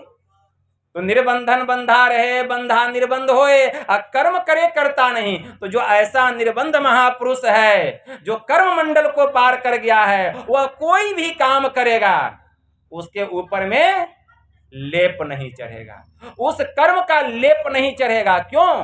क्योंकि वह समर्थवान हो गया। असमर्थ को नहीं दोष गुसाई, रवि पावक सुरसरी की नाई। जो समर्थवान होते हैं गंगा के समान, जो समर्थवान होते हैं अग्नि के समान, जो समर्थवान होते हैं सूर्य के समान, वो कुछ भी करते हैं उनको कोई पाप नहीं लगता है, बल्कि वे पवित्र हो जाते हैं।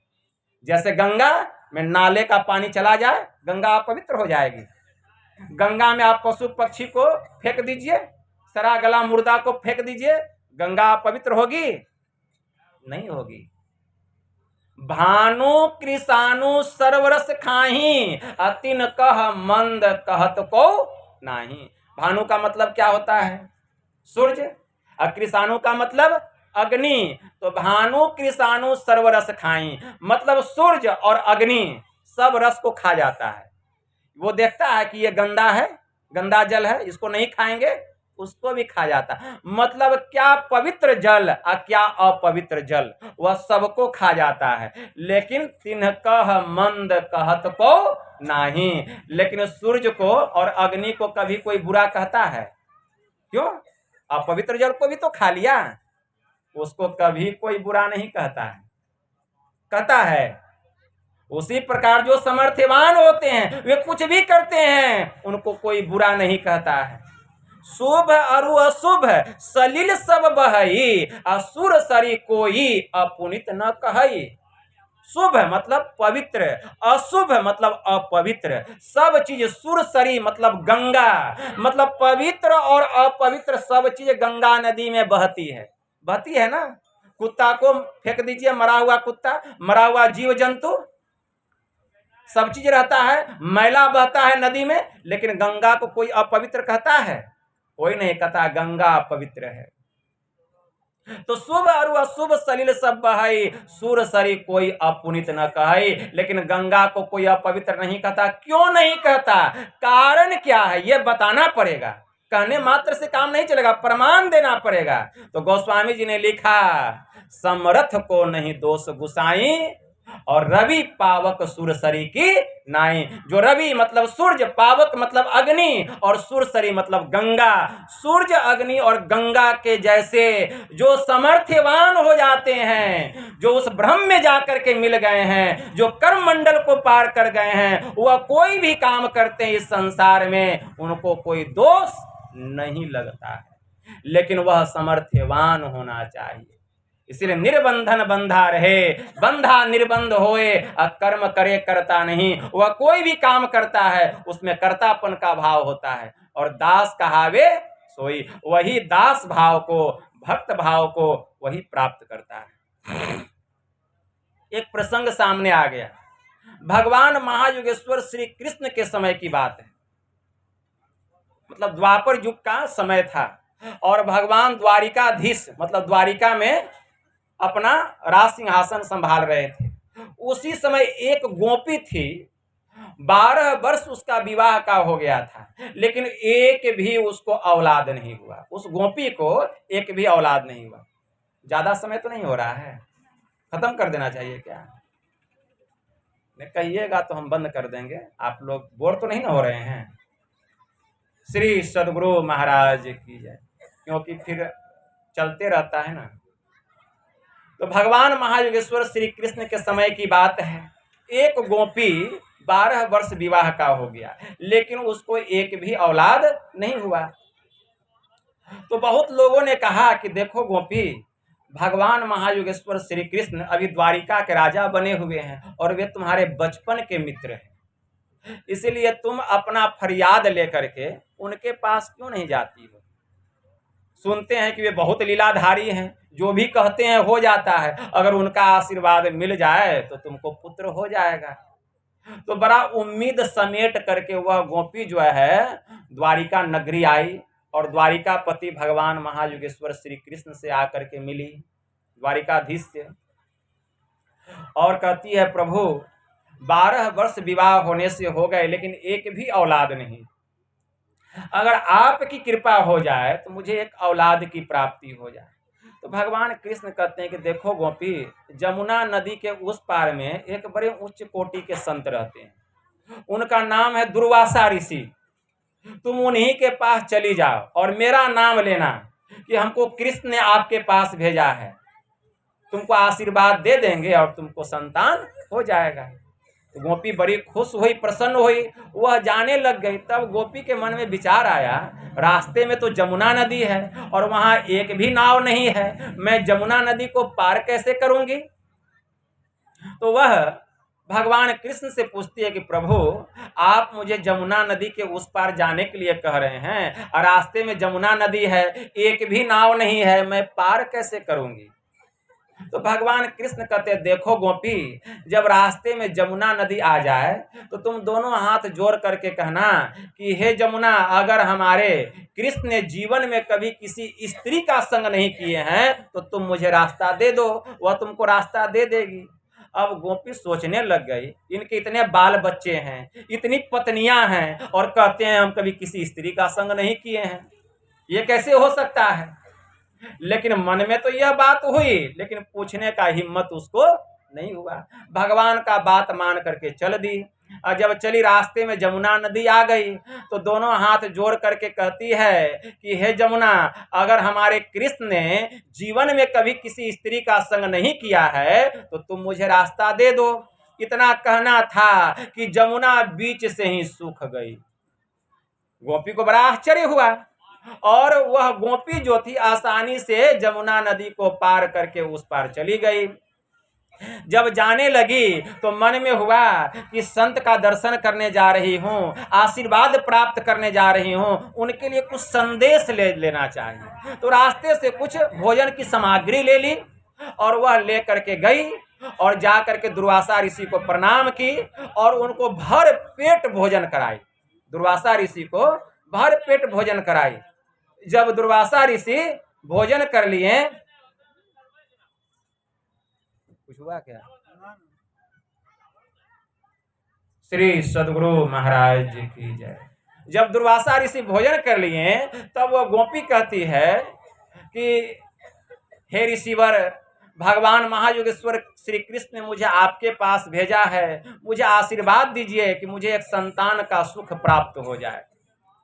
तो दुर्वासा ऋषि कहते हैं, अरे वे तो महायोगेश्वर हैं, वे साक्षात ब्रह्म हैं, दुनिया का ऐसा कौन काम है जो वे नहीं कर सकते हैं, जो कि उन्होंने तुमको मेरे पास में भेज दिया। वे तो सब कुछ कर सकते हैं, लेकिन उन्होंने तुमको इसलिए मेरे पास भेजा है, मेरा मान बढ़ाने के लिए, साधु और संतों का सम्मान बढ़ाने के लिए। प्रबल प्रेम के पाले पर कर प्रभु को नियम बदलते देखा, अपना मान टले टल जाए लेकिन भक्त का मान न टलते देखा।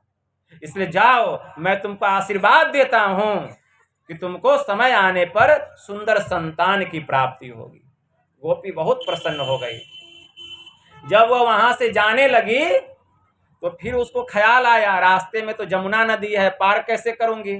तो दुर्वासा ऋषि से पूछती है कि हे ऋषिवर, रास्ते में जमुना नदी है, मैं उसको पार कैसे करूंगी, क्योंकि वहां एक भी नाव नहीं है। तो दुर्वासा ऋषि कहते हैं कि तुम आई कैसे उधर से। तो वह कहती है कि भगवान महायोगेश्वर श्री कृष्ण ने मुझे कहा था कि अगर मैंने जीवन में किसी स्त्री का संग नहीं किया हो तो तुम मुझे रास्ता दे दो, और वह मुझे रास्ता दे दी। तो दुर्वासा ऋषि भी कहते तब तो ठीक है बात उन्होंने कहा, तो जाओ, जब जमुना नदी बीच में आ जाए तो तुम जमुना नदी से यही कहना कि हे जमुना, अगर अभी का भोजन दुर्वासा ऋषि ने मेरा नहीं किया हो तो तुम मुझे रास्ता दे दो। अब वह सोचने लगे, भरपेट में भोजन कराई हूं इनको, और ये कहते हैं कि दुर्वासा ऋषि ने मेरा भोजन नहीं किया हो तो तुम मुझे रास्ता दे दो। कितना झूठ बोलते हैं संत हो करके। अभी मैं भोजन कराई हूं और कहते हैं मैंने तुम्हारा भोजन नहीं किया हो। मन में तो हुआ लेकिन पूछने की इच्छा नहीं हुई। चल दी बेचारी। और जब जमुना नदी बीच में आ गई तो दोनों हाथ जोड़ करके कहती है कि हे जमुना, अगर अभी का भोजन दुर्वासा ऋषि ने मेरे हाथ से नहीं किया हो तो तुम मुझे रास्ता दे दो। इतना कहना था, जमुना बीच से ही सूख गई। बड़ा आश्चर्य हुआ उसको। नदी पार कर गई। जब भगवान कृष्ण के पास आई तो भगवान कहते हैं आशीर्वाद मिल गया। तो कहते हैं कि हाँ प्रभु, आशीर्वाद तो मिल गया, लेकिन मेरे अंदर में बहुत शंका हो गई। तो भगवान कृष्ण कहते अपना शंका रख ही दो, डरो नहीं, भगवान तो सब जानने वाले हैं।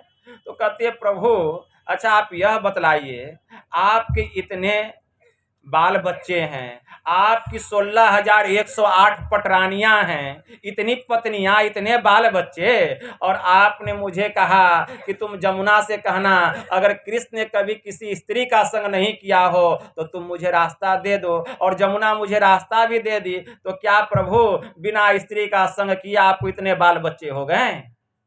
तो भगवान कृष्ण कहते हैं कि गोपी तुम बिल्कुल ठीक कहती हो, इसका जवाब सुनो।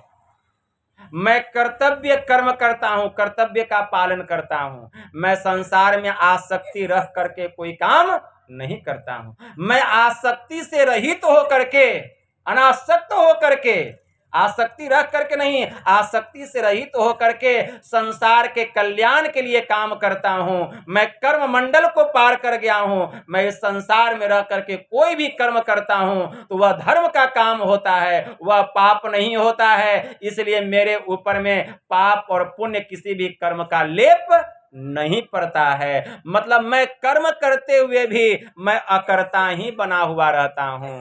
इसीलिए मैं स्त्री के संग में हूं, लेकिन मुझे उससे कोई आसक्ति नहीं है।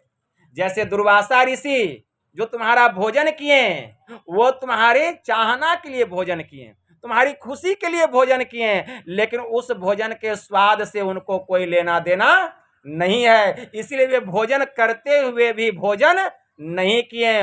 उनसे उनको पेट भरने की कोई जरूरत नहीं है। उनका पेट तो हमेशा हरि के रस में, हरि के प्रेम में भरा हुआ ही रहता है।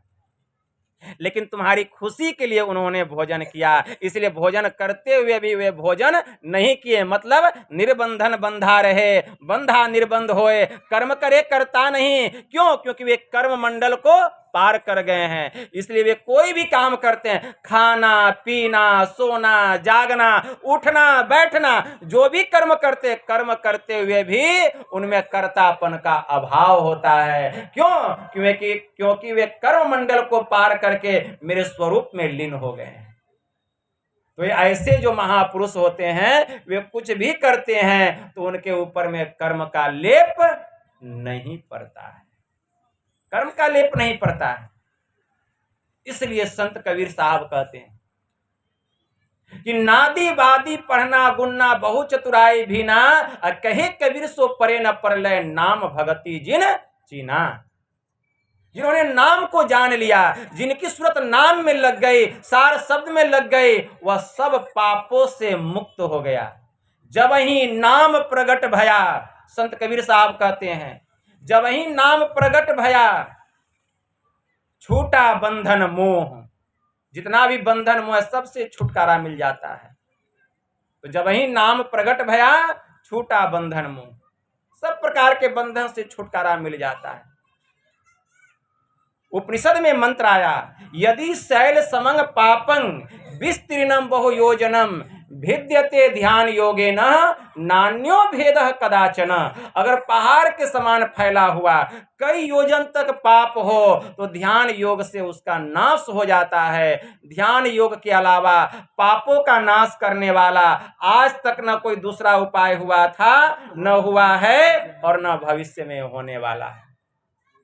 एक ध्यान योग, इसलिए ध्यान करना पड़ेगा। जो ध्यान करेंगे, पाप और पुण्य ये दोनों बंधन का कारण है, दोनों बंधन से वे छूट जाएंगे। अभी आपने सुना, पाप जो है वह लोहे का जंजीर है और पुण्य सोने का जंजीर है, दोनों से छुटकारा मिल जाता है। इसीलिए हमारे परमाराध्य ने कहा, यही मानुष्य देह समैया में करूं परमेश्वर में प्यार, कर्म धर्म को जला खाक कर देंगे तुमको तार। कर्म धर्म पाप और पुण्य दोनों जल करके भस्म हो जाता है। भगवान श्री राम जब माता सबरी को 9 प्रकार की भक्ति का उपदेश किए तो अंत में गोस्वामी जी क्या लिखते हैं, कही कथा सकल बिलो की हरि, मुख्य हृदय पद पंकज धरे, तजी योग पावक देह, हरि पद लीन भई जह नहीं फिरे। नर विविध कर्म अधर्म बहुमत शोक प्रद सब त्याग हूं, विश्वास करी कह दास तुलसी, राम पद अनुराग हूं। मतलब बहुत प्रकार की कथाओं को सुन करके माता सबरी प्रभु श्री राम के मुखारबिंद को निहारती हुई, उनके चरण कमल को अपने हृदय में रख करके योगा अग्नि में अपने देह का परित्याग करके हरि के उस पद में जाकर के समा जाती है जहां से फिर वापस आना नहीं होता। हे मनुष्यों, इस संसार में बहुत प्रकार के कर्म धर्म मत मतांतर बहुत सारे के मत हैं, इन सब से तुम अपने मन को हटा करके एक प्रभु के चरणों में, एक राम के चरणों में तुम प्रेम करो, भक्ति करो, तब ही तुम्हारा कल्याण होगा। इसलिए संत कबीर साहब ने कहा, कहता हूं उस देश की बतिया जहां न होत दिन रतिया, नहीं रवि चंद्र और तारा, नहीं उजियार अंधियारा, नहीं तह पवन और पानी, गए वो देश जिन जानी, नहीं त धरनी आकाशा, करे कोई संत तहां बासा, उहाँ गम काल को नाही, तहवा नहीं धूप और छाही, ने अक्षर जाप तह जापे, उठत धुन सुन से आपे, मंदिर में दीप बहुबारी, नयन बिनु भई अंधियारी, कबीरा देश है न्यारा, लखे कोई राम का प्यारा। संत कबीर साहब की वाणी में आया, जो राम के प्यारे कोई बिरले होते हैं वही उस देश में जाते हैं। भगवान महायुगेश्वर श्री कृष्ण ने श्रीमद् भगवत गीता में अर्जुन से कहा कि हे अर्जुन, न तद्य भास्यतो सूर्यो न शशांको न पावक, यद गत्वा न निवर्तन्ते तद्धाम परमं मम। जहाँ सूर्य प्रकाशित नहीं होता है, जहाँ चांद की चांदनी नहीं होती है, न ही वहाँ अग्नि का ताप है, यद गत्वा न निवर्तन्ते, जो वहाँ चला जाता है फिर वहाँ से वापस आना नहीं होता, वही मेरा परम धाम है। उस धाम की प्राप्ति जब होगी तब जीव को मुक्ति मिलेगी, तब जीते जी मुक्ति मिलेगी, और तब मरने के बाद वह मुक्त हो जाएगा। इसीलिए अगर मुक्ति को पाना है, जीते जी मुक्ति को प्राप्त कीजिए। भगवान शिव जी ने ब्रह्मा जी से कहा, पिंड पातेन या मुक्ति साह मुक्तिर्न तु मन्यते, देहे ब्रह्मत्मयाते जलानम सेंधुवम यथा, अनन्यताम यदा याति तदा मुक्तः स उच्यते। कि मरने पर जो मुक्ति होती है वह मुक्ति नहीं है। मुक्ति तो वह है जबकि जीव ब्रह्म दशा को प्राप्त कर लेता है, ब्रह्मत्व को प्राप्त कर लेता है। जैसे लवण मतलब नमक जल में घुलकर एक में एक हो जाता है, उसी प्रकार यह जीवात्मा ध्यान योग के द्वारा, योगिक क्रिया के द्वारा जब परमात्मा में मिलकर के एक में एक हो जाता है, उस दशा में जीव को मुक्ति की प्राप्ति होती है। ऐसे मुक्ति नहीं मिलती है। इसलिए अगर मुक्ति पाना चाहते हैं तो संत सदगुरु से सदयुक्ति जान करके हम लोग ध्यान करें। ध्यान करते करते एक दिन हम मुक्त हो जाएंगे।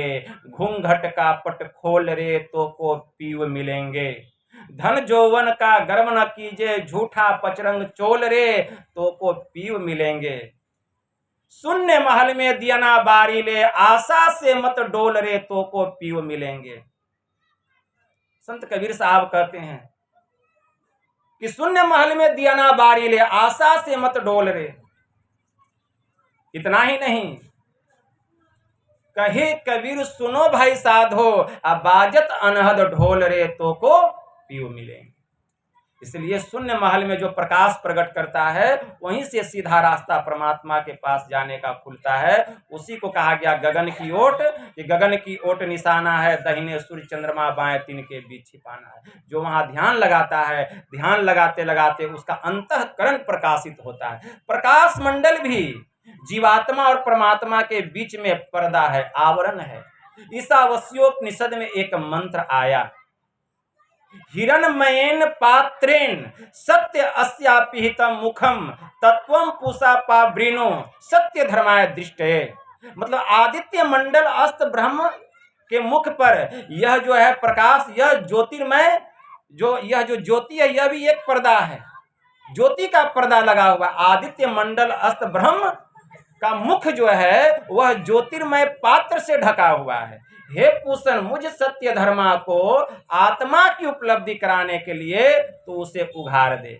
जो शब्द साधना करते हैं वे प्रकाश मंडल और शब्द मंडल को पार करके सीधे प्रभु में जा करके मिल जाते हैं, क्योंकि आत्मा के द्वारा ही परमात्मा का ज्ञान होता है।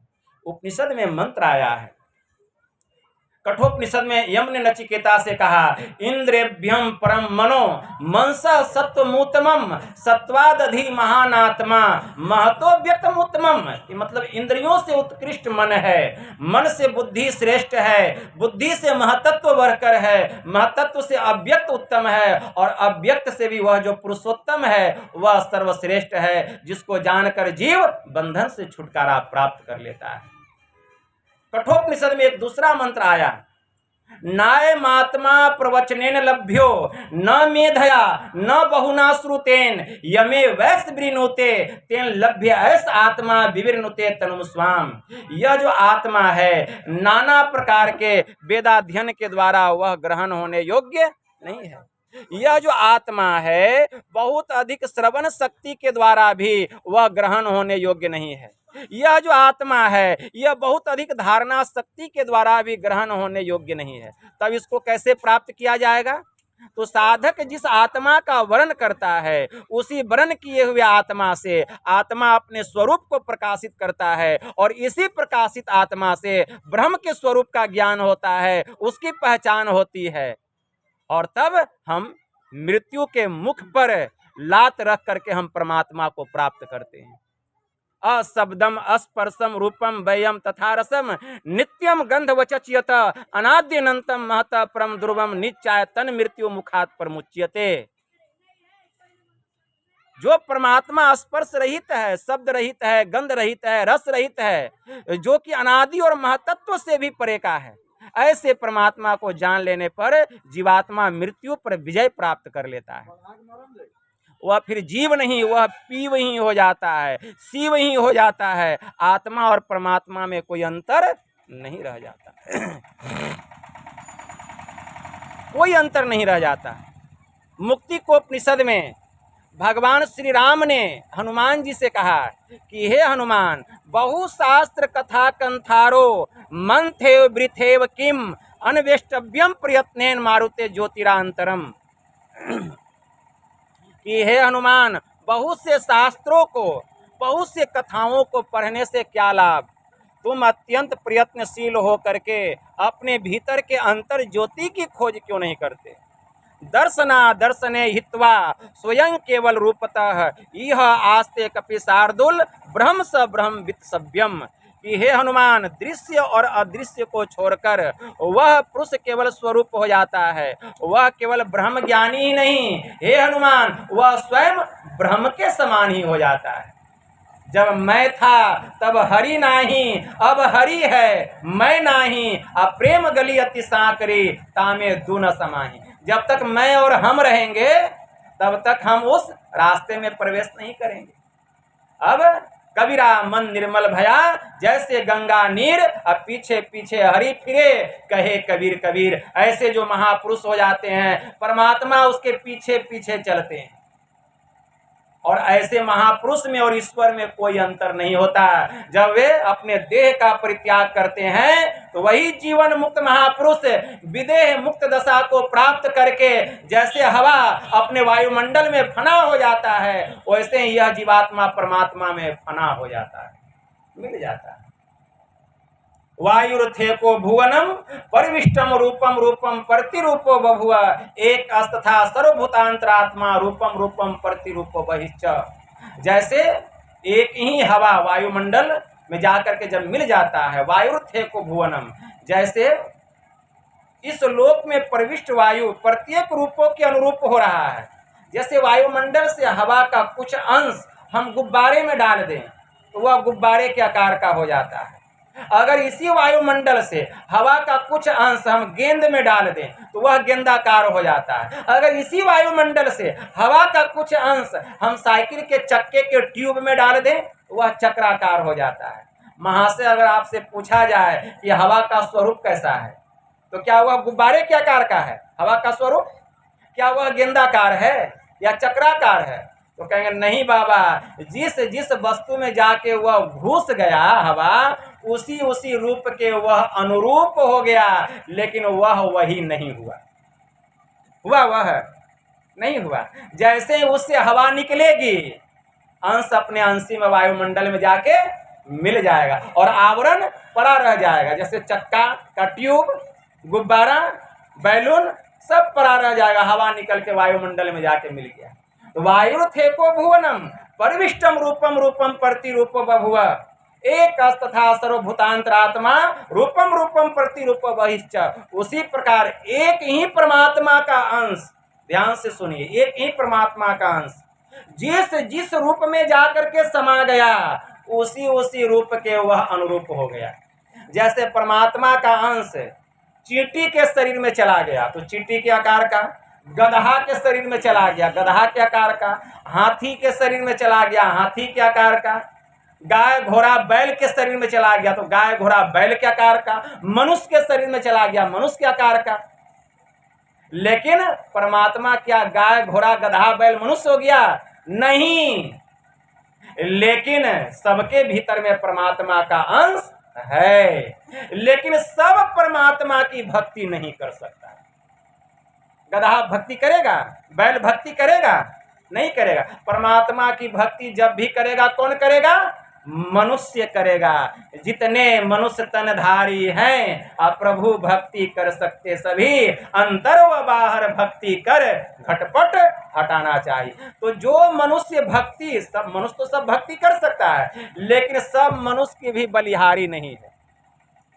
सब मनुष्य की बलिहारी है? पहले बताइए क्यों नहीं है? हम प्रमाण मांगेंगे। इसलिए बलिहारी नहीं है कि आपको मनुष्य का शरीर मिल गया, आप मांस खाते हैं। आपको मनुष्य का शरीर मिल गया, आप बीड़ी सिगरेट पीते हैं, बलिहारी है? आपको मनुष्य का शरीर मिल गया, आप झूठ चोरी फरेब करते हैं। आपको मनुष्य का शरीर मिल गया, आप नाना प्रकार के कुकर्मों में लगे हुए हैं। तो वह मनुष्य का शरीर कैसा? मनुष्य का शरीर बड़भागी वही होगा। हमारे गुरु महाराज के गुरु परम संत बाबा देवी साहब ने कहा, मेरा मालिक सबके माही, सब में है और सबते न्यारा, ऐसा अद्भुत साईं जो गुरु मिले तो भेद बतावे, अब बिनु गुरु दरस न पाई। सबते बड़ा और छोट सब ही ते, घट घट रहा समाई, जा घट प्रगट होए दर से, ता घट की बलि बलि जाए। जिन्होंने भक्ति करके उस परमात्मा को अपने भीतर में प्रकट कर लिया, उसी मनुष्य शरीर की बलिहारी है, वह पूजने योग्य है। तो जा घट प्रगट होए दर से, ता घट की बलि बलि जाए। लेकिन क्या आपने प्रकट कर लिया है उस परमात्मा को अपने भीतर में? हमारे परमाराध्य ने प्रकट कर लिया, संत कबीर साहब ने प्रकट कर लिया, इसलिए आज हम इनकी पूजा कर रहे हैं। इस शरीर की बलिहारी है, ये ब्रह्ममय हो गए हैं। तो जा घट प्रगट होए दर से, ता घट की बलि बलि जाई, रूप रंग आकार न वाके, वेद नेति कर गाई, आ देवी कस कस वाही बखाने, कहन सुनन में नाही। वह परमात्मा ऐसा है, ठीक है ना, कि वह कहने और सुनने में आने वाला नहीं। तो सभी संतों ने एक ही बात कही। इसीलिए हमारे परमाराध्य ने कहा कि संत मत की मूल भिक्ति तो उपनिषद के वाक्यों को ही मानने पड़ते हैं, क्योंकि जिस ऊंचे ज्ञान का तथा उस ज्ञान के पद तक पहुंचाने के जिस विशेष साधन नदानुसंधान अर्थात सुरत शब्द योग का गौरव संत मत को है, वे तो अति प्राचीन काल किसी भिक्ति पर अंकित होकर जगमगा रहे हैं।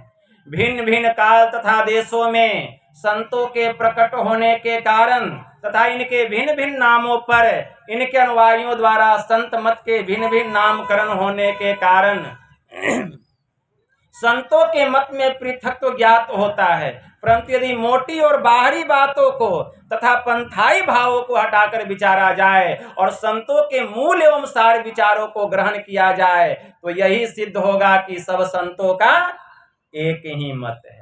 चाहे सूर हो, तुलसी हो, मेही हो या संत कबीर साहब क्यों न हो, सबका एक विचार है। इसीलिए हमारे परमाराध्य ने एक स्वर में कहा, सब संतन की बड़ी बलिहारी, कि सभी संतों की बलिहारी है। इसलिए ऐसे संत सद्गुरु से हम सदयुक्ति जान करके एक ईश्वर की भक्ति करें, हमारा परम कल्याण होगा। कहने के लिए बहुत बात है, मैं कहते रह जाऊंगा, लेकिन समय का एक सीमा होता है। समय को देखते हुए कोई काम करना चाहिए।